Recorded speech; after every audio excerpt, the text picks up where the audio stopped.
एक समय की बात है, जंगल के पास एक लकड़हारा रहता था। वो जंगल में लकड़ी इकट्ठा करता था और उन्हें पास के बाजार में बेचता था कुछ पैसों के लिए। एक दिन की बात है, वो एक पेड़ काट रहा था। तभी हुआ ये कि गलती से उसकी कुल्हाड़ी पास की एक नदी में गिर गई। नदी बहुत ज्यादा गहरी थी और वास्तव में तेजी से बह रही थी। उसने बहुत प्रयत्न किया अपने कुल्हाड़ी को खोजने की, लेकिन उसे वो वहां नहीं मिली। अब उसे लगा कि उसने कुल्हाड़ी खो दी है। वही दुखी होकर वो नदी के किनारे बैठकर रोने लगा। उसके रोने की आवाज सुनकर नदी के भगवान उठे और उस लकड़हारे से पूछा कि क्या हुआ।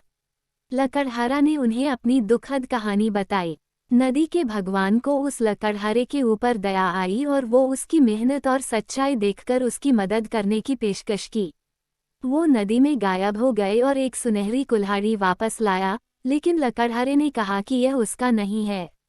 वो फिर से गायब हो गए और अब की बार उन्होंने चांदी की कुल्हाड़ी लेकर वापस आए, लेकिन इस बार भी लकड़हारे ने कहा कि ये कुल्हाड़ी उसका भी नहीं है।